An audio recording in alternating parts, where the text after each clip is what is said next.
Hello students, my self Vijay Virendra, vocational teacher, government senior secondary school Kotkala. आप सभी का ITITS channel पर स्वागत है। क्लास 11th में वेब डिज़ाइनिंग जो है टॉपिक आज हम कवर करेंगे। सेशन 4 वेब डिज़ाइनिंग का सेशन 4 जो है वो आज हम देखेंगे। HTML, elements and attributes. HTML में डिफरेंट एलिमेंट्स जो हैं उनके एट्रीब्यूट्स, लिस्ट एंड लिंक्स। किस तरह हम HTML में लिस्ट को क्रिएट करते हैं, किस तरह हम लिंक क्रिएट करते हैं। लिस्ट आपने MS वर्ड में क्रिएट की थी, यस, बुलेट्स एंड नंबर्स।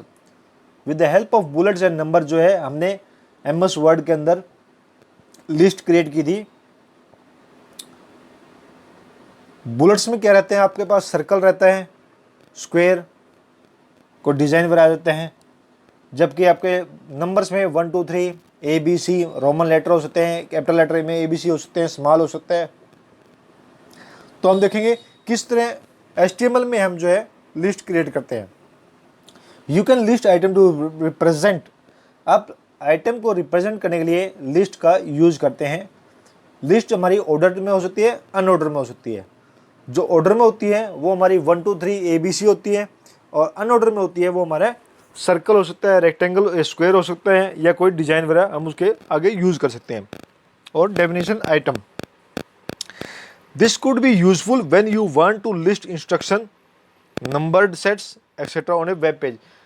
जब आपने वेब पेज के ऊपर कोई लिस्ट डिस्प्ले करनी है, उसके लिए हम लिस्ट का नंबर, ऑर्डर या अनऑर्डर फॉर्म का यूज करते हैं, जिससे हमारी लिस्ट जो है गुड लुकिंग, अट्रैक्टिव जो है नजर आए, हमारा जो पेज है वो अच्छा और साफ नजर आए। लिस्ट, ऑर्डर लिस्ट के अंदर क्या है हमारे पास, 1 HTML, 2 CSS, 3 PHP, 4 XML।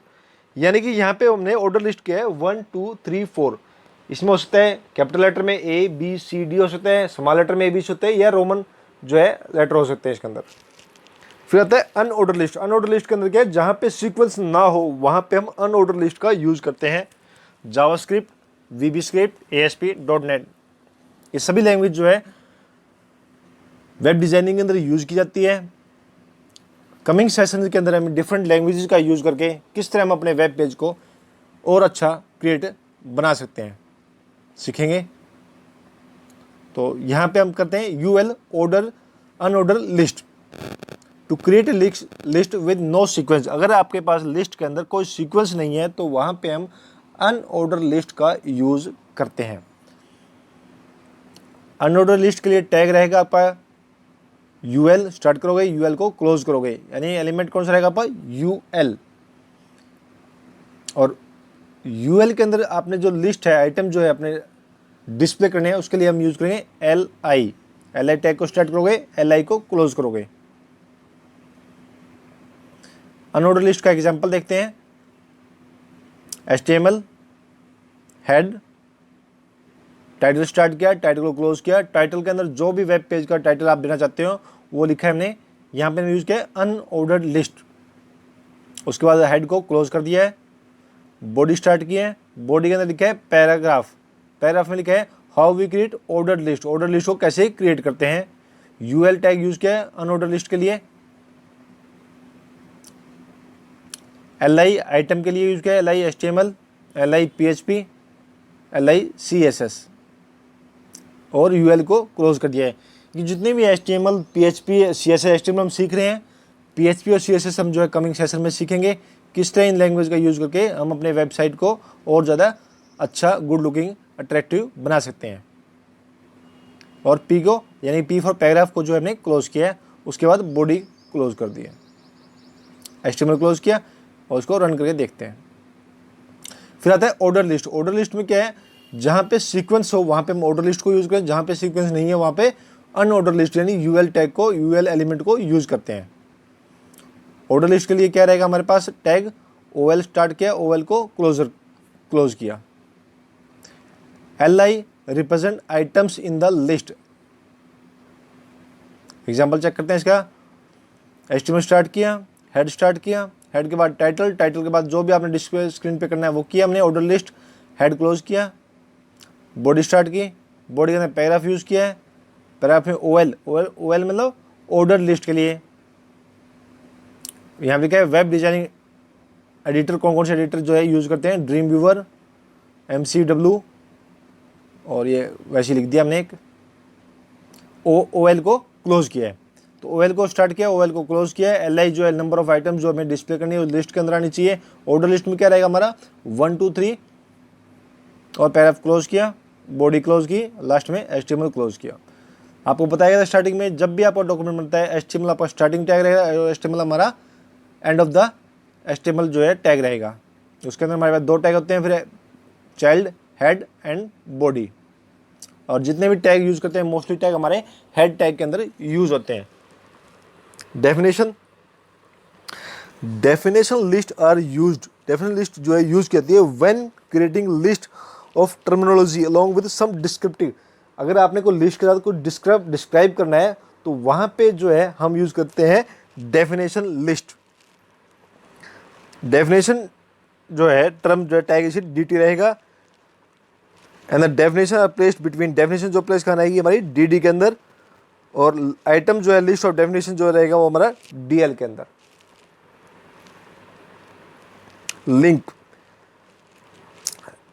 Links are used for interlinking to web pages of other website, different section of web pages, display email address, link to website, etc. अभी तक आपने MS वर्ड के अंदर सीखा है किस तरह जो है हम एक पेज से दूसरे पेज में मूव करते हैं with the use of hyperlink. Hyperlink आपने सीखा है। हाइपरलिंक जब भी करते हैं तो हमें वो सबसे पहले टेक्स्ट को क्लिक करना होता है। जिस टेक्स्ट पे क्लिक करते ही टेक्स्ट को सिलेक्ट करेंगे, उस टेक्स्ट पे जब भी हम क्लिक करते हैं तो एरो का निशान, हैंड का निशान आता है, और जैसे हम क्लिक करेंगे जो हमने लिंक बता रखा है, जो पाथ दे रखा है, वहाँ पे हम अपना जो है पेज मूव कर जाते हैं। तो यहाँ पे भी सेम रहेगा। लिंक्स जो है वेबसाइट के अंदर है तो नेचुरल क्या है, इसमें जो लिंकिंग रहेगी वो हमारी विद इन वेबसाइट हो सकती है। भाई उसी वेबसाइट के अंदर आप डिफरेंट सेक्शन के अंदर मूव कर रहे हो, या आप कोई नए पेज पे मूव कर रहे हो, या किसी नई साइट पे या अलग साइट पे आप मूव कर रहे हो। These are used when you want to navigate between pages or link to text, images, etc. within a website. आप लिंक्स का जो है यूज कर सकते हो विद इन पेज, और लिंक जो है क्रिएट हो सकता है आपका टेक्स्ट के ऊपर भी और इमेज के ऊपर भी। जैसे सेम रहेगा MS वर्ड के अंदर भी हम पिक्चर के ऊपर भी हम लिंक को, हाइपर लिंक को क्रिएट कर सकते थे। सेम हमारा यहाँ पे रहेगा। आप पिक्चर पे, टेक्स्ट पे आप क्लिक कर पे हम दूसरी साइट पे, दूसरे वेब पेज के ऊपर मूव कर सकते हैं। Links that are outside a website. अगर आपका लिंक जो है वो आपका आउटसाइड वेबसाइट है, यानी दूसरी वेबसाइट को आप जा रहे हो, तो वो कहलाएगा हमारा external link. Link that are used within a website. अगर उसी वेबसाइट के अंदर आपका जो है लिंक है तो वो हमारा क्या कहलाएगा, internal links. links when user hyperlinks you need to provide a path that provide to the resource। जब भी आप हाइपरलिंक क्रिएट करते हैं MS वर्ड में तो आपको प्रोवाइड करना होता है वो पाथ जहाँ पे हमारा वो रिसोर्स है, वो जो फाइल है वो रखी हुई है। तो 2 तरह के हमारे पाथ होते हैं। एक एब्सोल्यूट पाथ होता है। एब्सोल्यूट पाथ मतलब कंप्लीट पाथ डिटेल। एब्सोल्यूट मतलब कंप्लीट पाथ, यानी कि पूरा पाथ दिखाया जाएगा उसमें भी, कौन सी ड्राइव के अंदर है, D ड्राइव के अंदर है तो कौन सा फोल्डर रहा है, उसका सब फोल्डर कौन सा रहा। रिलेटिव पाथ के अंदर जहां हमारी वेबसाइट है अगर उसी फोल्डर में रखा है तो हमें उसको कंप्लीट पाथ देने की जरूरत नहीं है, उसी के अंदर जो है उस फाइल का डायरेक्ट नाम दे सकते हैं। और दोनों ही फाइल जो है एक ही फोल्डर में है वो कहलाएगा हमारा relative path. Absolute path are used when creating external hyperlink as you need to provide complete path। External जब भी आपने कोई लिंक क्रिएट करना है तो उसके लिए हमें कंप्लीट पाथ देने की जरूरत पड़ती है, जो हमारा एब्सोल्यूट पाथ कहलाता है। तो एग्जाम में आ सकता है what is absolute path and what is relative path. Absolute path मतलब complete path. Relative path is more common when you link resource within a website. अगर आपने विद इन ए वेबसाइट के अंदर ही जो है इंटरनल लिंकिंग करना है, वहाँ पे हमारा कहलाएगा relative path. Link are created using the a anchor element. जो यहाँ पे एलिमेंट रहेगा हमारा लिंक को क्रिएट करने के लिए, वो रहेगा A. And href is the attribute of a link, A element. Text enclosed with a href and a/a are displayed as click reader. अब a href है, इसको स्टार्ट किया और a को क्लोज कर दिया है। अब यहाँ पे एंड जो है, यहाँ पे वो वर्ड रहेगा जिस पे हम क्लिक करते हैं उस पर्टिकुलर लोकेशन वाली फाइल पे जो हमने डिफाइन की है वहाँ मूव कर जाएंगे। यानी कि इसके बीच में हमारा वो टेक्स्ट होगा जिस पे क्लिक करें और हम एक नई साइट पे, नए पेज पे या नई लोकेशन पे मूव कर जाएं। एक प्रोग्राम देखते हैं। HTML स्टार्ट किया हमने, हेड स्टार्ट किया, टाइटल दिया, हेड को क्लोज किया, बॉडी स्टार्ट की। बॉडी के अंदर देखो आप पैराग्राफ लिया। अब यहाँ पे लास्ट में क्या है, this is example of hyperlink that point two another. एक ए यूज़ किया है लिंक करने के लिए। ए एट्रीब्यूट क्या रहा है इसका, href और इक्वल टू page.htm। page.htm ये कौन सा रहा, ये वो वेब पेज है जो हमें कनेक्ट करना है, यानी कि जो लिंक करना है उसको। इक्वल टू आपने पेज क्लिक किया उसके बाद और ए को क्लोज कर दिया। अब पेज पे जब भी मैं क्लिक करता हूँ तो कौन सी फाइल ओपन होएगी, हाँ page2.htm। आप page2.html भी यूज़ करते हो। HTML ये पहले से अगर क्रिएट है तो अगर ये फाइल उस लोकेशन पे है तो ये फाइल ओपन हो जाएगी, अदरवाइज ये फाइल क्या लिखाएगा हमारा डिस्प्ले, क्या होगा, पेज नॉट फाउंड। अगर ये लोकेशन पे, अगर ये लोकेशन ठीक है और ये फाइल है वहाँ पर तो हमारा फाइल ओपन हो जाएगी, अदरवाइज पेज नॉट डिस्प्लेड आएगा। ये कौन सा कहलाएगा हमारा रिलेटिव पाथ। नेक्स्ट आता है P, this example hyperlink that points www.google.com। Google और हाइपरलिंक को ए एलिमेंट को क्लोज कर दिया है। अब गूगल जो है वो हमारा क्या है, वो पॉइंट है जिस पे हम क्लिक करते ही कहाँ मूव हो जाएंगे, www.google.com। तो ये कौन सा रहा हमारा एब्सोल्यूट पाथ, क्योंकि इसने डायरेक्ट लोकेशन दी है उस URL की। नेक्स्ट है ईमेल को लिंक करने के लिए href mail to webmaster@example.com। Webmaster पे जब भी क्लिक करेंगे तो हम इस मेल पे मूव कर जाएंगे। ये भी हमारा एब्सोल्यूट पाथ रहेगा। href एक है जो एट्रीब्यूट जो है हमारा href एट्रीब्यूट है, ए हमारा एलिमेंट है, उसमें हमने पाथ दिया है http www.google.com। ये हमारा पाथ कौन सा रहेगा, एब्सोल्यूट पाथ, क्योंकि ये कंप्लीट पाथ है। टारगेट इक्वल टू एक और हमने एट्रीब्यूट लिया है जिसका नाम क्या है, target. Target equal to blank, यानी कि जब भी मैं उस this is example of link that open a new window.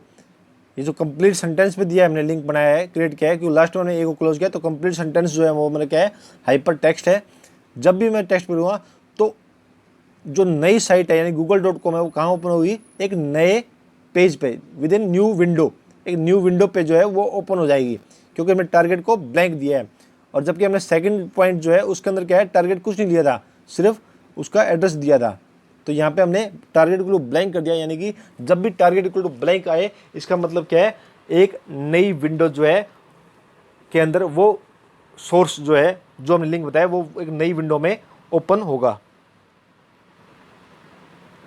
और लास्ट में HTML को क्लोज कर दिया है। आंसर द फॉलोइंग क्वेश्चन, कुछ क्वेश्चंस हैं जो अभी हमने पढ़े हैं लिस्ट के बारे में, और how to create links within website और एक्सटर्नल वेबसाइट। चेकआउट करते हैं।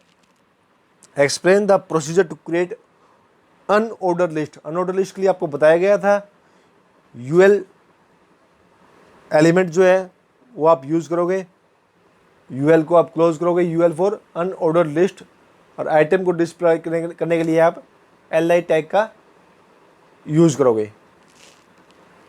उसके बाद आता है ऑर्डर लिस्ट। ऑर्डर लिस्ट जो है OL एलिमेंट आपका एलिमेंट रहेगा, LI जो है इसके अंदर एलिमेंट रहेगा। LI जो है वो आइटम को डिस्प्ले करने के लिए यूज रहेगा, और OL को आप क्लोज करोगे। जितने भी टैग हैं OL है या UL है, मोस्टली टैग जितने भी हमारे बॉडी टैग के अंदर यूज किए जाते हैं। डेफिनेशन लिस्ट DT जो है इसके अंदर यूज करते हैं, जहाँ पे लिस्ट की डेफिनेशन भी साथ में डिस्क्राइब करनी हो, वहाँ पे हम डेफिनेशन लिस्ट का DD लिस्ट का यूज करते हैं। Hyperlink to website that needs to open a new window.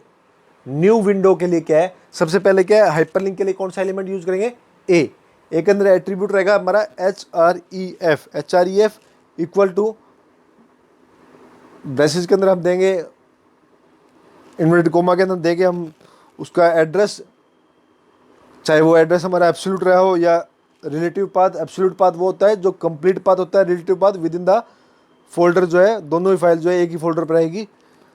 उसका एड्रेस देंगे, मान लो हम यहाँ पे हम google.com को ओपन कर रहे हैं तो http google.com लिखेंगे। उसके बाद इसने पूछा है that open in a new window. New window में ओपन करने के लिए एक और एट्रीब्यूट का यूज करेंगे हम, href, उसका एड्रेस दिया, उसके बाद में हम टारगेट इक्वल टू ब्लैंक। जब टारगेट इक्वल टू ब्लैंक करेंगे तो इसका मतलब ये हुआ कि एक नई फाइल जो है, एक नए टैब के अंदर, एक नई विंडो में जो है वो हमारा वेब पेज ओपन होगा, यानी google.com जो है वो एक नई विंडो में ओपन होता है। To include a clickable email address in a web page. Email address के लिए वही सेम रहेगा, href मेल टू webmaster @ जो भी आपको एड्रेस है उस मेल का वो देंगे आप, और जैसे ही उस पर क्लिक करेंगे उस मेल के ऊपर हम मूव कर जाएंगे। Relative path and absolute path with in example. Relative path जो होता है विद इन फोल्डर रहता है, एब्सोल्यूट पाथ जो है कंप्लीट होता है। अगर मैं सीधा ही माई पेज .html कर देता हूँ तो वो हमारा रहेगा रिलेटिव पाथ, और एब्सोल्यूट पाथ जो है वो कंप्लीट एड्रेस देता हूँ। मान लो मैंने देता हूँ डी ड्राइव के अंदर है, डी ड्राइव के अंदर फोल्डर है हमारा NSQF में फोल्डर है हमारा क्लास 11th, और क्लास 11th में हमारा है list.html। ये कंप्लीट पाथ रहेगा, ये हमारा कहलाता है absolute path. Fill in the blanks, कुछ ब्लैंक्स हैं हमारे, देख चेकआउट करते हैं। Dash tag is use for indicating a unordered list. कौन सा रहेगा, हाँ UL। ऑर्डर लिस्ट के लिए रहेगा आपका OL। Dash tag is use for indicating definition list DD। Dash element and dash attribute use for creating hyperlink.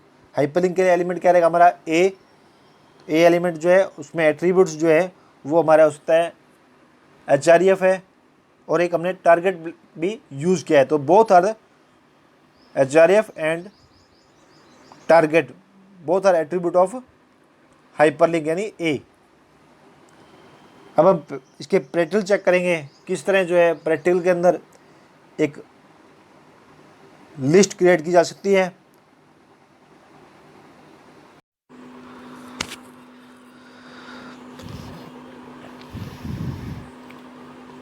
Linking of file, head start किया, head close किया, हेड में टाइटल लिया, title learn HTML, body start की, last में body को close किया।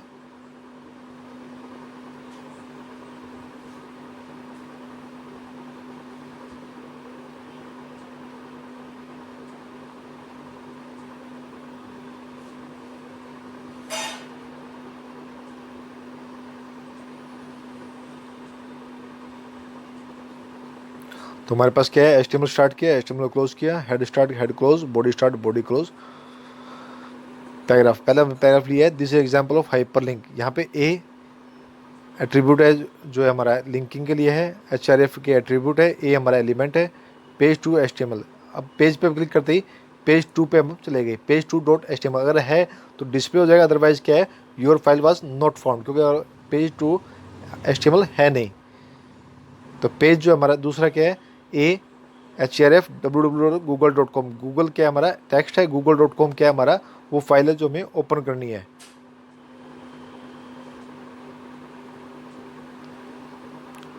www.google.com the file which we are click. Google पे हमने क्लिक किया, गूगल पे क्लिक करते ही क्या है, google.com जो है हमारा ओपन हो चुका है, यानी कि एक नया पेज जो है ओपन हो चुका है। ये हमारा कौन सा कहलाएगा, एब्सोल्यूट पाथ। उसके बाद आता है example of hyperlink that by default email client को जोड़ना है, तो यहाँ पे HRF में मिला mail to webmaster@example.com। Webmaster पे क्लिक किया तो अगर हमारे पास वो लिंक है, फाइल जो जीमेल है या आपका कोई भी मेल है वो आपने क्लिक कर रखा है, तो वो यहाँ पे स्टार्टिंग हो जाएगा। उसके बाद HRF www.google.com एट्रीब्यूट हमने लगाया सेम है, पर यहाँ पे एक एट्रीब्यूट और यूज़ किया हमने, टारगेट इक्वल टू ब्लैंक, यानी कि जब भी आप इस पर क्लिक करेंगे, टेक्स्ट पे, हाइपर टेक्स्ट पे क्लिक करेंगे तो वो एक नई विंडो में ओपन होगा। अब हमारा सिंगल विंडो है, सिंगल टैब है, अब क्लिक करते हैं, जैसे मैं क्लिक किया google.com में एक नए विंडो के अंदर ओपन होता है। तो हमने ये देखे हाइपरलिंक क्रिएट किया है, लिंक्स क्रिएट किया है, एब्सोल्यूट और रिलेटिव लिंक। नोटपैड फाइल हमने ली एक, नोटपैड फाइल के अंदर HTML स्टार्ट किया हमने, HTML को क्लोज किया, हेड स्टार्ट किया, हेड क्लोज किया, बॉडी स्टार्ट किया, बॉडी को क्लोज किया है। हेडिंग जो आपको पहले बताई गई है, हमारे पास हेडिंग जो है टोटल 6 होती है, H1 से लेकर H6 तक। H1 हेडिंग जो है वो हमारी लार्जेस्ट होती है और H6 जो हेडिंग हमारी स्मॉलेस्ट होती है। HTML देखो सबसे बड़ा है और लास्ट में HTML जो है सबसे स्मॉल है।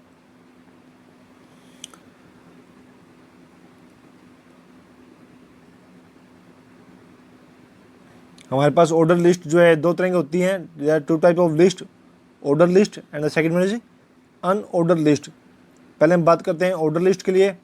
तो ऑर्डर लिस्ट को मैंने क्रिएट करा हूँ, हेडिंग 1 दे रहा हूँ, हेडिंग 1 ऑर्डर लिस्ट, हेडिंग 1 को क्लोज किया। उसके बाद में ऑर्डर लिस्ट के लिए टैग करेंगे, एलिमेंट यूज करें OL को स्टार्ट किया, OL को क्लोज किया। लिस्ट ऑफ आइटम को डिस्प्ले करने के लिए LI टैग का यूज करेंगे।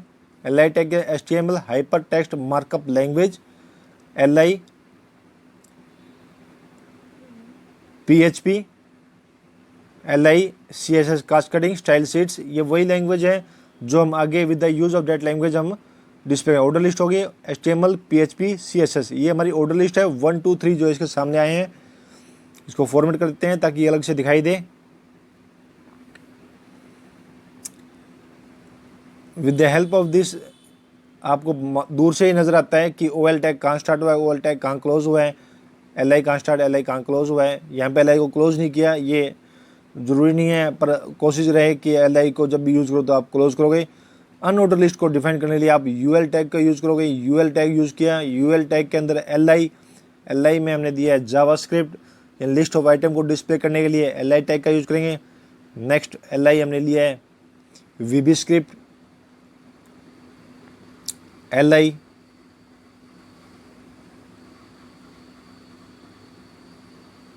ASP। तो हमने तीन ही लिस्ट बनाई है, ऑर्डर लिस्ट के अंदर तीन ही बनाई है और अनऑर्डर लिस्ट के अंदर भी तीन बनाई है। अभी मैं क्या कर रहा हूँ, UL टैग से ऊपर फर्दर ऊपर जाने के बाद में दोनों को सेपरेट कर रहा हूँ और वहाँ पे H1 यानी एक हेडिंग और दे रहा हूँ H1 को स्टार्ट किया, H1 को क्लोज किया और हेडिंग 1 का नाम जो है यहाँ पे हम दे रहे हैं ऑर्डर लिस्ट। अनऑर्डर लिस्ट है हमारी तो अनऑर्डर देंगे, ऑर्डर लिस्ट है तो ऑर्डर लिस्ट देंगे। तो ऑर्डर लिस्ट हमने पहले क्रिएट कर दी थी, वहाँ पे OL टैग यूज़ किया था। अनऑर्डर में ये देखो अनऑर्डर लिस्ट आपके सर्कल में जावास्क्रिप्ट, VB स्क्रिप्ट, ASP।